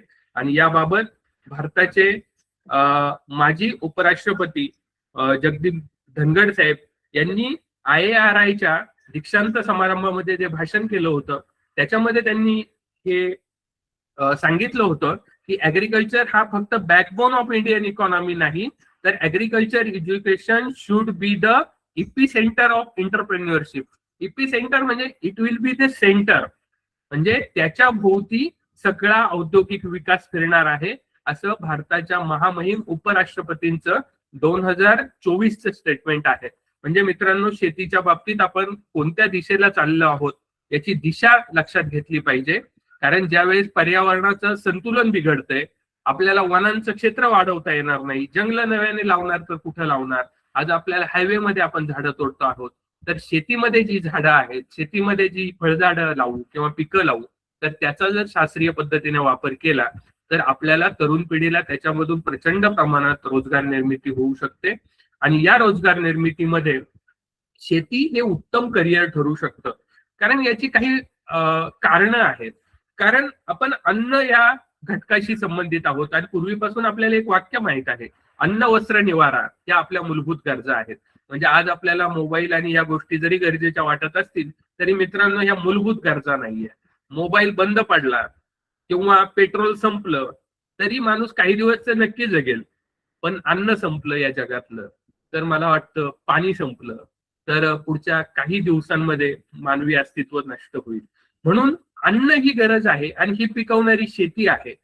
त्यानंतर गाव पातळीवर इथं स्थलांतर करण्याची गरज नाही. म्हणजे शहरामध्ये गेल्यानंतर तुम्ही पाहिलं असेल की जिथं राहायला नीट जागा नाही, की जिथं हवेचं प्रदूषण इतकं प्रचंड आहे, इतकी धावपळ आहे, तर अशा पद्धतीचं जीवनमान उंचवणारं म्हणजे ज्याला स्टँडर्ड ऑफ लाईफ आणि स्टँडर्ड ऑफ लिव्हिंग असे 2 कन्सेप्ट आहेत. स्टँडर्ड ऑफ लिव्हिंग म्हणजे काय, आपण कपडे कसे घालतो, आपण राहतो कसं, आपण शूज कोणते वापरतो, हे स्टँडर्ड ऑफ लिव्हिंग झालं. आपण गाडी कोणती वापरतो, आपला बंगला किती लाखाचा आहे. परंतु स्टँडर्ड ऑफ लाईफ म्हणजे तुम्ही किती आनंदी आहात. तर स्टँडर्ड ऑफ लाईफशी संबंधित शेती हा व्यवसाय आहे. आज IoT सारखं तंत्रज्ञान आहे, AI सारखं तंत्रज्ञान आहे, ड्रोन आहे, याच्या माध्यमातून शेतीमध्ये प्रचंड बदल घडतो आहे. तणावमुक्त आयुष्यासाठी कितीतरी IT इंडस्ट्री मधले चांगल्या पगारावर काम करणारी जोडपी किंवा व्यक्ती ते सोडून शेतीकडे वळालेले आहेत. कारण शेती ही तुम्हाला तणावमुक्त आणि विषमुक्त अन्न देते, तणावमुक्त जीवन देते. स्टार्टअप्स मागाशीच मी सांगितलं, भारतामध्ये जेवढ्या स्टार्टअप इंडिया हा 2016 साली मोदी शासनाने डिक्लेअर केलेला एक कार्यक्रम आहे. तर यामध्ये जेवढे स्टार्टअप रजिस्टर आहेत त्याच्यातले जवळजवळ 12 ते 14% startup either agriculture or agri allied sector म्हणजे कृषी किंवा कृषी संलग्न क्षेत्रामध्ये आहेत. इथं स्पर्धा कमी आहे. म्हणजे तुम्ही जर पाहिलं तर शिक्षित शेतकऱ्यांनी जर शेतीमध्ये काम करायची सुरुवात केली किंवा शिकलेल्या विद्यार्थ्यांनी, शिकलेल्या मुलांनी जर शेतीमध्ये यायचं ठरवलं तर एखाद्या इंजिनिअरिंगचे जर 10 विद्यार्थी एखाद्या कंपनीत इंटरव्ह्यूसाठी गेले तर त्यांच्यात जी कॉम्पिटिशन आहे ते शेती क्षेत्रामध्ये अजून तरी नाहीये. खूप मोठ्या प्रमाणात शिक्षित पिढी सामावून घेण्याची क्षमता फक्त आणि फक्त या क्षेत्रामध्ये आहे. हे मी अभिमानाने सांगतो, कारण आज आपल्या समोर प्रचंड कॉम्पिटिशन आहे. म्हणजे जर तुम्हाला मेडिकल नीट, यावर्षी नीटचा पेपर फुटला, कालच नीटचा निकाल पण लागलाय, तर 22 लाख विद्यार्थी बसले, त्याच्यातले क्वालिफाईड काल 11 लाख विद्यार्थी झाले. म्हणजे उरलेल्या 10 लाख विद्यार्थ्यांनी यासाठी जे वर्षभर तयारी केली तर ते क्वालिफाय पण होऊ शकले नाहीत. म्हणजे त्यांनी केलेला खर्च, त्यांच्या पालकांनी घेतलेला स्ट्रेस, विद्यार्थ्यांनी केलेले कष्ट आज ते मेडिकलच्या कॉम्पिटिशन मध्येच नाहीयेत. तर इतकी प्रचंड स्पर्धा शिक्षण क्षेत्रामध्ये आहे. पण शेती हे एकमेव क्षेत्र आहे मित्रांनो, मगाशी मी सांगितलं की माणूस आहे तोपर्यंत तो जगणार, जोपर्यंत जगणार तोपर्यंत खाणार. भारतासारखी जगातली 1 नंबरची लोकसंख्या आपल्या देशामध्ये आहे आणि या सर्व लोकसंख्येला अन्नाचा पुरवठा, चांगल्या अन्नाचा पुरवठा, चांगल्या फळांचा पुरवठा, चांगला भाजीपाला, अंडी, दूध, दुधामध्ये आपण पाहतोय की जेवढं दूध आपल्याला पाहिजे तेवढं दूध उत्पादित होत नाही, म्हणून पर्यायाने त्याच्यामध्ये भेसळ किंवा असे सगळे प्रकार घडतायत. तेवढ्या दुधाची गरज आहे तेवढं दूध आपण देऊ शकत नाही. मित्रांनो, एका शेतकऱ्यांच्या कंपनीचं उदाहरण सांगेल. सह्याद्री नावाची नाशिकला विलास शिंदे त्याचे चेअरमन आहेत आणि या युवकाने उभी केलेली जी कंपनी आहे आज आंतरराष्ट्रीय बाजारामध्ये तिचं नाव आहे. म्हणजे शेतकरी कंपन्या उभ्या करू शकतो, त्या कंपन्या चांगल्या चालवू शकतो. द्राक्षाचं नाशिकमधलं जेवढं एक्सपोर्ट आहे त्याच्यातलं जवळजवळ 30% एक्सपोर्ट फक्त सह्याद्री नावाची कंपनी करते. तुम्ही नंतर गुगलला जाऊन चेक करा की सह्याद्री काय काय काम करते. तर अशा पद्धतीने शेतकऱ्यांनी एकत्र येऊन खूप मोठ्या प्रमाणात वेगवेगळे प्रयोग करायला सुरुवात केलेली आहे. आणि हे सगळं जे घडतं आहे, तर काय करिअर ऑपॉर्च्युनिटीज, आपण शेवटचा आणि फक्त 5 मिनिटांमध्ये या गोष्टी संपवणार आहोत की शेतीमध्ये करिअर ऑपॉर्च्युनिटीज आहेत म्हणजे काय. तर शिक्षणाच्या बाबतीत जर तुम्ही विचार केला तर बीएससी ऍग्री सगळ्यांना माहित असेल, तर हा डिग्री प्रोग्राम आहे. त्यानंतर बीएससी हॉर्टिकल्चर म्हणजे उद्यानविद्या, नंतर बीएससी फॉरेस्ट्री म्हणजे जंगलांचा अभ्यास करणारे शास्त्र, नंतर बीटेक कृषी अभियांत्रिकी म्हणजे ऍग्रिकल्चर इंजिनिअरिंग, ज्याला बीटेक असं म्हटलं जातं. त्यानंतर मत्स्य विज्ञान म्हणजे माशांच्या याच्यामध्ये सुद्धा बीएससी डिग्री मिळते. बीएससी व्हेटरनरी सायन्स म्हणजे पशु आरोग्य किंवा पशुपालनामध्ये आपल्याला डिग्री करता येते. नंतर बीटेक फूड टेक्नॉलॉजी म्हणजे अन्न तंत्रज्ञानामध्ये आपल्याला डिग्री करता येते. नंतर ऍग्री बिझनेस मॅनेजमेंट म्हणजे एबीएम ऍग्री बिझनेस मॅनेजमेंट मध्ये डिग्री करता येते. हे डिग्रीचे एवढे सारे पर्याय कृषी क्षेत्रामध्ये आपल्या समोर खुले आहेत आणि या माध्यमातून आपण या क्षेत्रामध्ये उच्च शिक्षित शिक्षण घेऊन त्या क्षेत्रामध्ये आपलं करिअर करू शकता. त्यानंतर या क्षेत्रामध्ये करिअरच्या ज्या संधी आहेत त्याच्यामध्ये आपण काय काय करू शकतो. तर मगाशी आपण शिक्षणाबद्दल चर्चा केली की ऍग्रिकल्चर पॉलिटेक्निक पासून तर BSc agri, MSc agri, agri business management, MBA, PhD, scientist, professor, ICR सारख्या संस्थांमध्ये तुम्ही संशोधन करू शकता. उद्योजकीय म्हणजे तुम्हाला उद्योग करायचा असेल तर agri clinic, agri business centres, organic farming, value addition म्हणजे जसं फळांपासून प्रक्रिया करणे, कृषी आधारित उद्योग, स्टार्टअप, सल्ला सेवा, या क्षेत्रामध्ये प्रचंड प्रमाणात आपल्याला काम करण्याची संधी आहे. शासकीय सेवेमध्ये तुम्ही सेवा देऊ शकता. म्हणजे जेवढे शासकीय अधिकारी आहेत त्याच्यातले जवळजवळ 25-30% अधिकारी हे ऍग्रिकल्चर फील्ड मधून गेलेले असतात. म्हणून MPSC, UPSC, IBPS, NABARD, RBI, त्याबरोबर कृषी विभाग, त्यानंतर कृषी विस्तार अधिकारी, संशोधन संस्था, या सर्व ठिकाणी ऍग्रिकल्चरच्या ग्रॅज्युएटची प्रचंड मागणी आहे आणि त्याही क्षेत्रात आपण सेवा देऊ शकता. खाजगी क्षेत्रामध्ये जसं की सीड कंपनीज आहेत, फर्टिलायझर कंपनीज आहेत, बाकीच्या ऍग्री इनपुट कंपनीज आहेत, प्रिसिजन फार्मिंग आहे, ऍग्रिकल्चरचं एक्सपोर्ट इम्पोर्ट हे मोठं क्षेत्र आहे, क्वालिटी इन्शुरन्स आहे, प्रायव्हेट बँका आहेत जिथं ऍग्रिकल्चरचे लोन ऑफिसर्स असतात, त्यानंतर ऍग्रिकल्चर फायनान्स मध्ये इन्शुरन्स कंपन्या आहेत, त्यांच्यामध्ये आपण काम करू शकता. एवढी मोठी संधी कृषी क्षेत्रामध्ये आहे आणि म्हणून कृषी क्षेत्र, मगाशी मी सांगितलं, it is not a competition, it is a cooperation. एकमेकांना सहकार्य करणारे क्षेत्र आहे. त्यामुळे हे कॉम्पिटेटिव्ह फील्ड आहे नाहीये, तर याच्यामध्ये प्रचंड प्रमाणात आपल्याला चान्स आहे. आणि थोडक्यात ऍग्रिकल्चर फील्ड बद्दल मी सांगितलं आता मी ज्या कॉलेजचा प्राचार्य आहे त्याच्याबद्दल एकच मिनिटामध्ये सांगेल की ऍग्रिकल्चर पॉलिटेक्निक नारायणगाव तालुका जुन्नर जिल्हा पुणे या महाविद्यालयाचा मी प्राचार्य म्हणून मागील 18 वर्ष, जसं माझ्या ओळख करून देताना सांगितलं गेलं की मी 18 वर्ष त्या पदावर काम करतो आहे आणि महात्मा फुले कृषी विद्यापीठाची त्या कॉलेजची मान्यता आहे, ए ग्रेड कॉलेज आहे आणि इथं तुम्ही 10वी नंतरच हे करिअर सुरू करू शकता. म्हणजे आपण सर्व 8वी 9वी 10वीला आहात तर बीएससी ऍग्रीला तुम्हाला जायचं असेल तर 12वी सायन्स करावं लागेल, परंतु तुम्ही ऍग्रिकल्चर पॉलिटेक्निक मधून आला तर 10वी नंतर 2-3 वर्षाचा इंग्रजी माध्यमाचा हा कोर्स आहे आणि या कोर्स नंतर तुम्ही डायरेक्ट बीएससी ऍग्रीच्या सेकंड इयरला जाऊ शकता. म्हणजे इथं तुम्हाला 12वी सायन्सला जाण्याची गरज नाही, पुन्हा सीईटी देण्याची गरज नाही, पुन्हा त्या मुलांच्या कॉम्पिटिशन मध्ये जाण्याची गरज नाही. तर या कॉलेजेस असे महाराष्ट्रामध्ये फक्त 18 कॉलेजेस आहेत आणि त्यापैकी नारायणगावचं ऍग्रिकल्चर पॉलिटेक्निक हे विद्यापीठामध्ये ए ग्रेडचं कॉलेज आहे. म्हणजे आपण टॉपच्या 3 कॉलेजेसमध्ये आपण आहोत.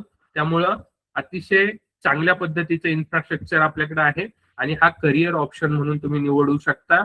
याचबरोबर 10वी नंतर तो आमच्याकडे अजून 1-2 ऑप्शन आहेत की ज्यामध्ये माळी प्रशिक्षण सारखा एक कोर्स आहे. ज्या विद्यार्थ्यांना आपल्याला वाटतं की आपण शिक्षणामध्ये पुढे कुठंच जाणार नाही, अगदी 10वी पास नापास असाल तरीही त्याला प्रवेश दिला जातो. त्यानंतर डेअरी डिप्लोमा नावाचा एक कॉलेज आहे, डिप्लोमा इन व्हेटरनरी सायन्स ज्याला म्हटलं जातं मराठी माध्यमाचा, तर त्याही ठिकाणी आपल्याला प्रवेश घेता येईल. त्यामधून आपण पशुपालन क्षेत्रामध्ये काम करू शकता. त्यानंतर हे सगळं करत असताना जर उद्या तुम्हाला वाटलं की मला रेग्युलर काही नाही करता येणार तर मला शनिवार रविवार काही ऍग्रिकल्चरचे कोर्सेस करता येतील का, तर नक्कीच करता येतात मित्रांनो. तर शनिवार रविवार महाराष्ट्र यशवंतराव चव्हाण महाराष्ट्र मुक्त विद्यापीठ यांच्या माध्यमातून काही कोर्सेस आपण चालवतो, तर त्याचाही उपयोग आपण या ठिकाणी करून घेऊ शकता. तर अशा पद्धतीने ट्रेस गिव्हिंग फाउंडेशन यांनी मला या ठिकाणी बोलण्याची संधी दिली.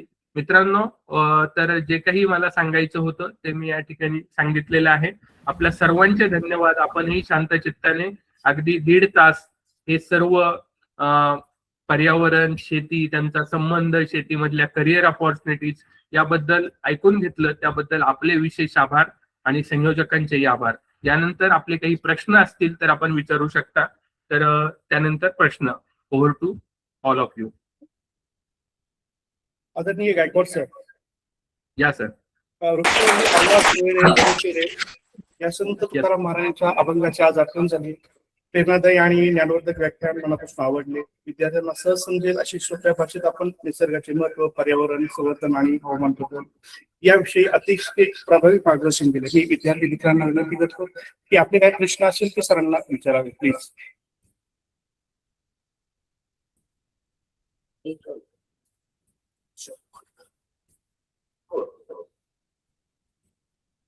विद्यार्थी मित्रांनो, आपले काही प्रश्न असतील तर ते विचारावे.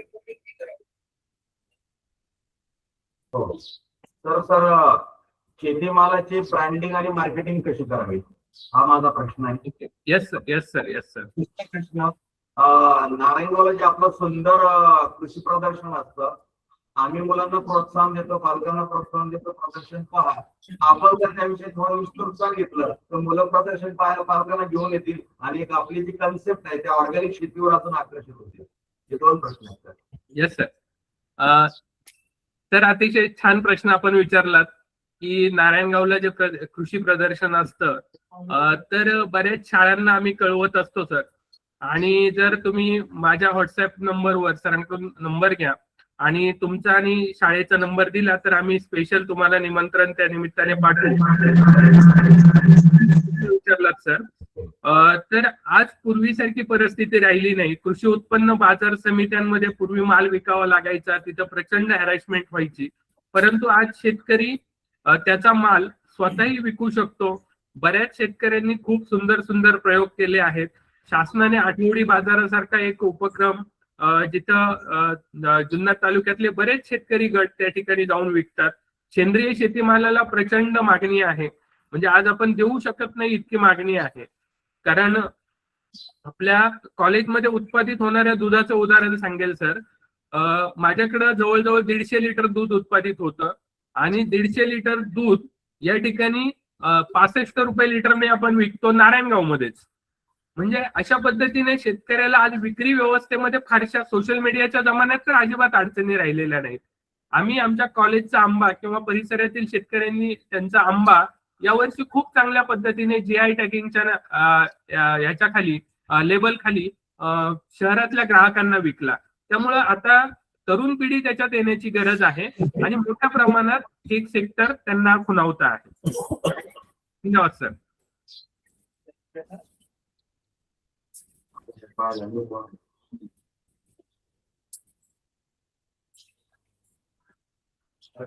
Any more questions?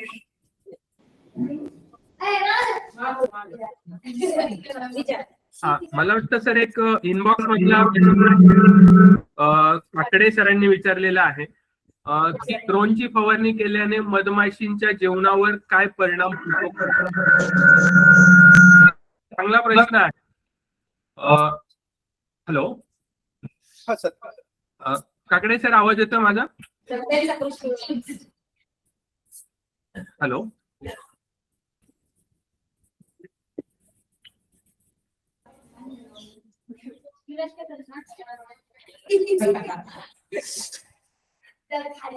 Kakade sir आवाज येतोय?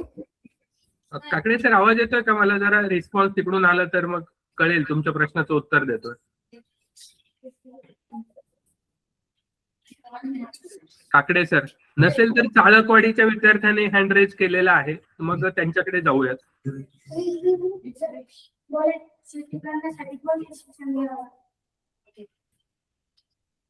परत बोल. शेती करण्यासाठी कोणते शिक्षण घ्यावं लागतं? शेती करण्यासाठी कोणते शिक्षण घ्यावे लागते? ओके. शेती करण्यासाठी कोणते शिक्षण, शेवटच्या मी ज्या 3 स्लाइड दाखवल्या की आपण डिप्लोमा पासून डिग्री पर्यंत, मास्टर्स पर्यंत, MBA पर्यंत, PhD पर्यंत शेती क्षेत्रामध्ये शिक्षण उपलब्ध आहे आणि अगदी 10वी पासून आपण सुरुवात करू शकतो. म्हणजे तुम्ही 9वी नापास असाल तरीही तुम्हाला सुरुवात करता येईल, अगदी 10वी पास नसाल तरीही सुरुवात करता येईल, अगदी शनिवार रविवार अभ्यासक्रम आहेत त्यामध्येही सुरुवात करता येईल. कृषी क्षेत्रामध्ये शिक्षणाच्या प्रचंड संधी आहेत.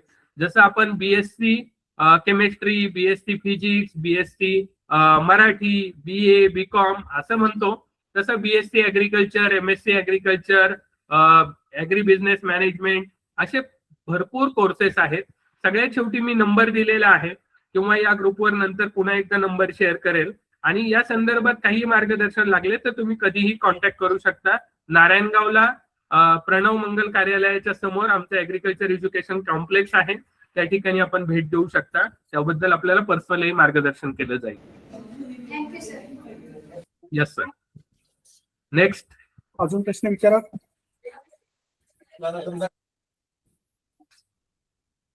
काकडे सर.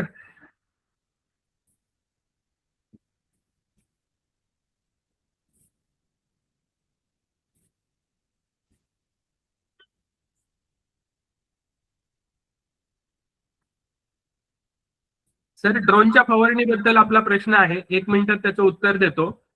की ड्रोनने जी फवारणी केली जाते ते अल्ट्रा लो व्हॉल्यूम स्प्रेयर्स असतात. अल्ट्रा लो व्हॉल्यूम स्प्रेयर म्हणजे जिथं पाण्याचं आणि औषधाचं प्रमाण अतिशय कमी असतं आणि ती जी फवारणी केली जाते ती फवारणी एका विशिष्ट उंचीवरून केली जाते आणि ज्याला एरो सेटलमेंट टेक्निक वापरलं जातं, ज्यामध्ये पाण्याच्या ड्रॉपलेटचा आकार हा अतिशय छोटा केला जातो. म्हणजे तुम्ही जर ड्रोनच्या फवारणी पंपाचे नोझल पाहिले तर आपल्या फवारणी पंपाच्या नोझल पेक्षा 1000 पट छोटे नोझल्स असतात आणि त्यामुळं त्या ठिकाणी कीटकनाशकांचं प्रमाण वाढवलं जात नाही. त्याचबरोबर पाण्याच्या ड्रॉपलेटचं फ्रॅक्शन मध्ये रूपांतर केलं जातं, तुकड्यामध्ये केलं जातं. त्यामुळे त्याचा मधमाशांवर फारसा परिणाम होण्याची शक्यता अजिबात नाही. कारण ड्रोन हे ज्याला जिओ फेन्सिंग म्हणतात, म्हणजे ज्या प्लॉटमध्ये तुम्हाला फवारायचे त्याचं जिओ फेन्सिंग त्याला फीड केलं जातं आणि तेवढ्याच भागामध्ये ते फवारणी करत असतं. त्यामुळं आपली जी ट्रेडिशनल स्प्रेइंग मेथड आहे त्यापेक्षा ती नक्कीच इकॉनॉमिकल आणि इको फ्रेंडली आहे.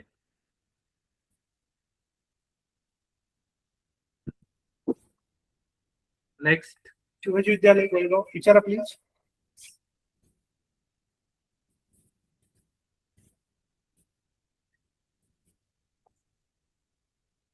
दिलीप धमाळे साहेबांचा आहे, चंदन शेती कशी करावी? धमाले सर, तुमचा प्रश्न जो आहे चंदन शेती कशी करावी, तर एरोमॅटिकल आणि फॉरेस्ट प्लॅनच्या शेतीसाठी आपल्याला फॉरेस्ट डिपार्टमेंटकडं चौकशी करावी लागते आणि त्यामध्ये पुढे भविष्यात बऱ्याच अडचणी असतात, कारण कायदे हे दरवर्षी बदलत असतात. झाडं तोडू नये ही सरकारची भूमिका त्या पाठीमागे असते.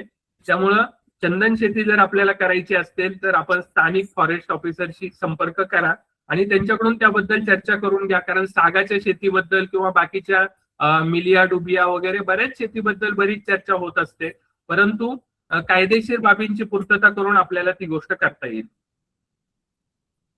Next question.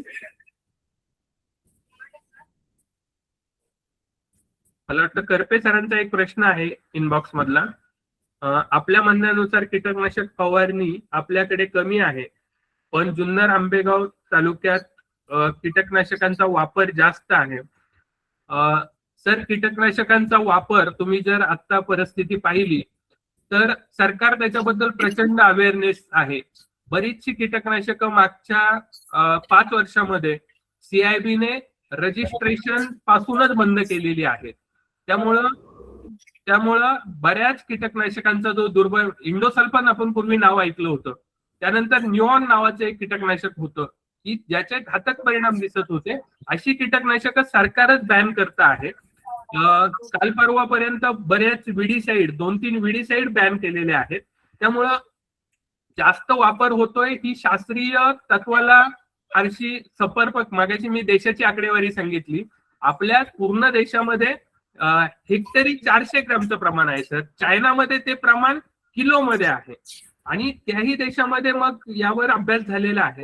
तर भारतामध्ये किंवा जुन्नर तालुक्यामध्ये फार वाईट परिस्थिती आहे, हे जे चित्र निर्माण केलं जातंय. तर शेतीचा अभ्यासक म्हणून मी सांगतो की त्यामध्ये काही फवारणीची खतं वापरली जातात. बऱ्याच ठिकाणी आपल्याला PGR म्हणजे प्लांट ग्रोथ प्रमोटर्स वापरावे लागतात. तर त्यामुळे फवारणी होते म्हणजेच कीटकनाशक वापरली जातात, म्हणजेच बुरशीनाशक वापरली जातात, अशी परिस्थिती नसते.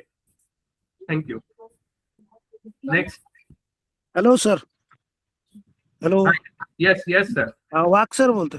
हा बोला ना सर. आता सध्या सेंद्रिय शेती आणि रासायनिक शेती, हो, याच्यामध्ये आपल्याला सेंद्रिय शेती फार करणे गरजेचं आहे. कारण का तर रासायनिक शेतीमध्ये क्षार वगैरे खूप झालेले आहेत आणि ते नापीक होत चालले ते शेती. Yes sir. तर याच्यासाठी आता भविष्यात काय पर्याय, आणि जे औषधं मारतो आपण, तणनाशक असेल किंवा कीटकनाशक असेल, तर त्याला पर्याय काय असं दुसरं आहे का? आता विद्यार्थ्यांना, आता बरेचसे आमचे शेतकरी विद्यार्थी आहेत, काही भात पिकं घेतात आदिवासी भागामध्ये किंवा काही इतर बटाटे असतील, टोमॅटो असतील, तर त्यांच्यासाठी असं काही नवीन अजून मार्गदर्शन? सर, मी नक्कीच सांगेल. हा खूप मोठा विषय आहे, परंतु माझा नंबर सरांकडून घ्या. आमच्याकडे कृषी विज्ञान केंद्र आहे आणि कृषी विज्ञान केंद्रामध्ये पीक संरक्षणावर काम करणारी आमच्याकडे तज्ज्ञ टीम आहे. तर त्यामुळं तुम्ही अगदी कृषी विज्ञान केंद्राला विद्यार्थ्यांना घेऊन येऊन पण भेटी देऊ शकता. त्यासाठी तुम्ही रितसर पत्र दिलं आणि भेटीची वेळ घेतली तर आमचे तज्ज्ञ तुमच्या विद्यार्थ्यांनाही मार्गदर्शन करतील की विषमुक्त शेती कशी करायची, रासायनिक औषधांना दुसरे पर्याय काय आहेत. आज बरंच संशोधन सर पुढे गेलेलं आहे आणि तुम्ही त्याबाबत जागरूक आहात आणि त्यासाठी विद्यार्थ्यांना नक्की घेऊन या. तुमचं स्वागत असेल. Yes sir. ओके. मी अगोदर शेतकरीच होतो सर, शिक्षक होण्यापूर्वी. आपला शेतकरीच होतो आणि शेतीची चांगली आवड आहे. शिक्षक सगळे शेतकरीच आहेत. त्याच्यामुळं विद्यार्थ्यांना जास्तीत जास्त गोडी त्यातही लागली पाहिजे. हे नक्कीच आपण, मी प्रत्येक वर्षी नारायणगावला कृषी प्रदर्शन असतं शेती, तिथं विद्यार्थ्यांना नेत असतो. Thank you sir. प्रदर्शनाच्या शिवाय आमची वेळ घेऊन नक्की या, म्हणजे विद्यार्थ्यांना आपल्याला डिटेल चर्चा करता येईल. Okay sir. Thank you. Yes sir. अजून पुन्हा मॅडम बोला. Sir, good morning. तर एक प्रश्न होता की आपण आता पाहतो की तुम्ही सांगितलं की डॉक्टरमध्ये की बाकीच्या देशांच्या बाबतीत आणि आपल्या देशामध्ये पेस्ट कंट्रोल कमी प्रमाणे, पण आपण पाहतो की हायब्रिडायझेशन असेल, पेस्ट कंट्रोल असेल, यामुळे आता एवढ्या कमी प्रमाणात फवारणी होते. तरी देखील आपल्यातल्या आजाराचं जे प्रमाण आहे ते जे कॅन्सर असेल, त्याचबरोबर वेगवेगळ्या प्रकारचे डायबिटीस असतील, तर त्यांचं कसं रिलेशन आहे? मॅडम मला प्रश्न क्लिअर नाही झाला. तर आता आपण तुम्ही सांगितल्याप्रमाणे की जी फवारणी आहे बाकीच्या देशांच्या तुलनेच्या मानाने आपल्या देशामध्ये खूप कमी प्रमाणात फवारणी केली जाते. मग आपल्या देशामध्ये जे कॅन्सर असेल किंवा वेगवेगळ्या प्रकारचे आजार होतात, त्याचबरोबर डायबिटीस असतील, ओके. आपल्या डायजेशन असेल, हो मॅडम, अतिशय सुंदर प्रश्न तुम्ही विचारलात, त्याबद्दल खरं तर तुमचे पहिल्यांदाच आभार. आज आपण बऱ्याच वेळा त्याचा संबंध फवारण्यांशी वगैरे लावला जातो. तर सगळ्यात महत्वाचं आपली जीवनशैली बदलली आहे हे आपण मान्य करायला तयार नाहीये. कालपर्यंत आपण ज्या पद्धतीने खात होतो, तर आणि जे खात होतो आज त्याच्यामध्ये प्रचंड बदल झालेला आहे. आपल्या घरातलं तेलाचं प्रमाण जर पाहिलं तर तुम्ही पहा की आपल्या आजी आजोबांच्या काळात तेलाचं प्रमाण किती होतं आणि आज आपण तेल किती वापरतो आहोत. आज आपण तळलेल्या पदार्थांचं प्रमाण वाढलेलं आहे, त्याचबरोबर मैद्याचं प्रमाण वाढलेलं आहे, आपल्या आहारामध्ये साखरेचं प्रमाण वाढलेलं आहे. म्हणजे जीवनशैलीमध्ये झालेला बदल हा आजारांना कारणीभूत आहे.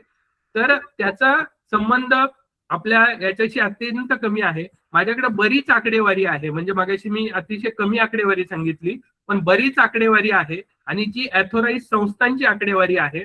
म्हणजे अगदी मुंबई बाजारामध्ये सुद्धा कीटकनाशकांच्या भाजीपाल्यातले अवशेष यांचं झालेलं टेस्टिंग आणि त्याच्यामध्ये आढळणारी कीटकनाशकं याबद्दल सुद्धा बराच अभ्यास झालेला आहे.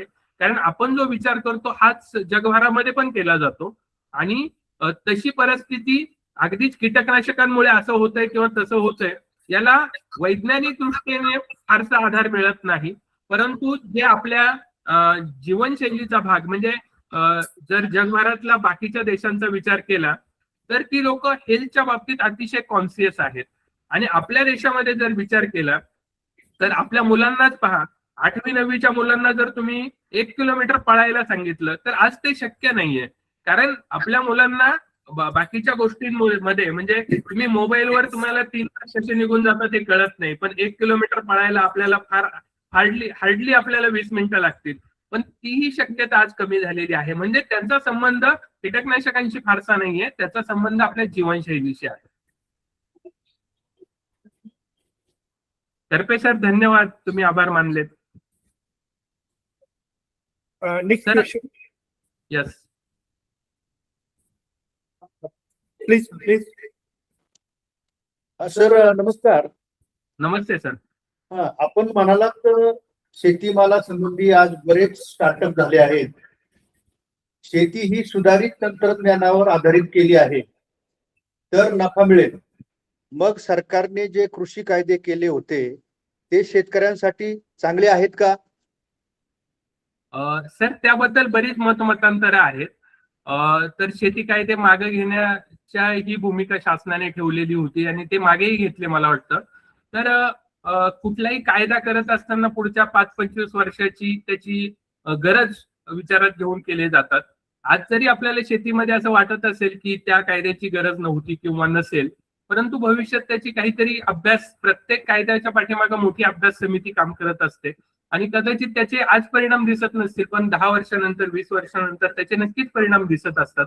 त्यामुळे तो तांत्रिक विषय आहे, तो आज आपण फार त्याच्याबद्दल विचार करणं हे फारच काही उपयोगाचं आहे असं मला नाही वाटत. थँक्यू. Yes sir. पाटे सर धन्यवाद.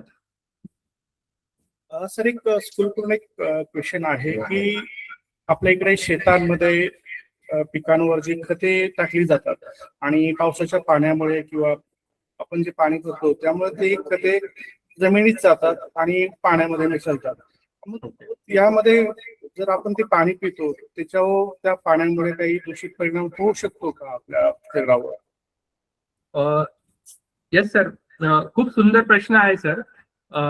सगळ्यात महत्वाची गोष्ट ही आहे रासायनिक खतांचा वापर किती होतो. तर पुन्हा तोच प्रश्न आहे की जगभरामध्ये जेवढी रासायनिक खतं वापरली जातात भारतामध्ये अत्यंत कमी वापरली जातात. दुसरी महत्वाची गोष्ट, मागच्या 5 वर्षातला जर आकडेवारी पाहिली तर रासायनिक खतांच्या इतक्या प्रचंड किमती वाढलेल्या आहेत की अगदी प्रत्येक पिकाची सर अन्न घटकाची गरज असते. म्हणजे समजा ऊस असेल तर 425 100 100 म्हणजे 425 किलो प्रति हेक्टरी नत्र देण्याची गरज आहे, 100 फॉस्फरस देण्याची गरज आहे आणि 100 पोटॅश देण्याची गरज आहे.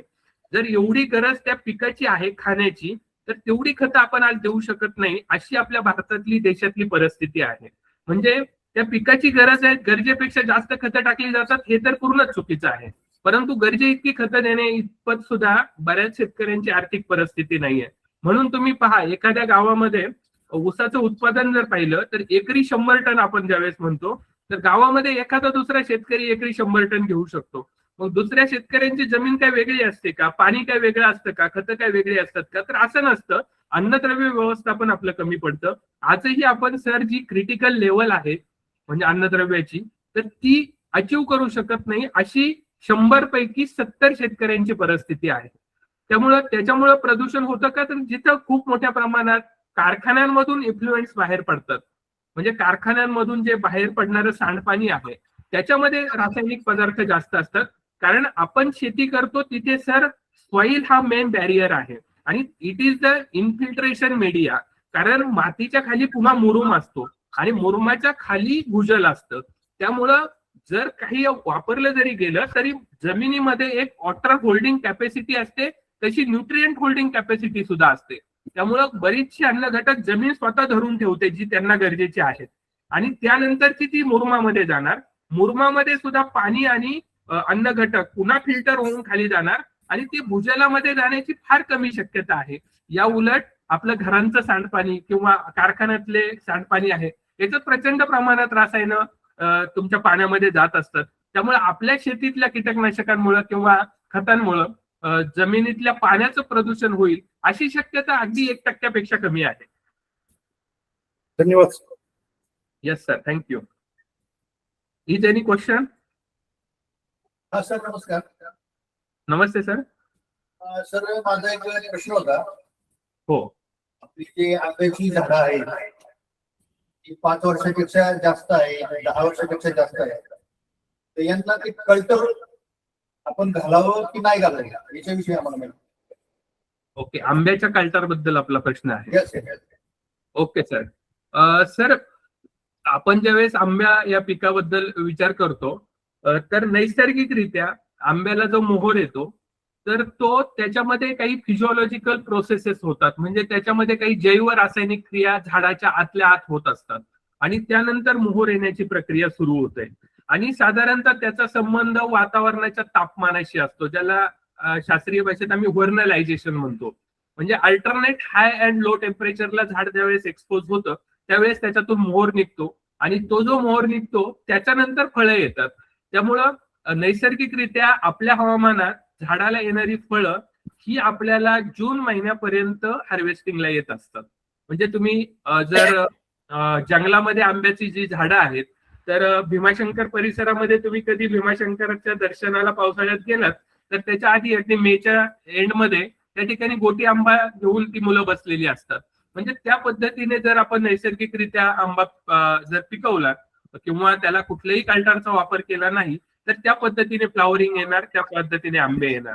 परंतु आज बाजारपेठेची गरज म्हणून कल्टार वापरलं जातं, परंतु कल्टारवर सुद्धा शास्त्रीय संशोधन जे दापोलीचं कृषी विद्यापीठ आहे त्याच्यामध्ये झालेलं आहे आणि कल्टार दिलेल्या योग्य प्रमाणात, योग्य पद्धतीने, योग्य वेळी जर वापरलं तर त्याचा झाडावर दुष्परिणाम होणार नाही. परंतु जर आपण कल्टारचं प्रमाण बदललं, वापरण्याची पद्धत बदलली, वापरण्याची वेळ बदलली तर मात्र झाडावर 100% दुष्परिणाम दिसतील. त्यासाठी आपण प्रत्यक्ष 100% त्याच्यावर चांगली चर्चा करू शकतो. Next question.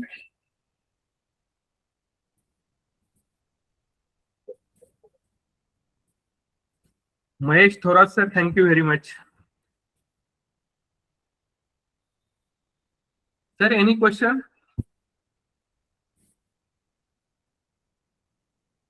Praveen sir, question नसेल तर आपण okay okay okay okay. Sir, chat box मध्ये नाहीये सर प्रश्न. नाहीये ना? नो. धन्यवाद सर. मी आमचे टीम मेंबर श्री गंगाधर टोले सरांना विनंती करतो की आभार व्यक्त करा. जय हिंद.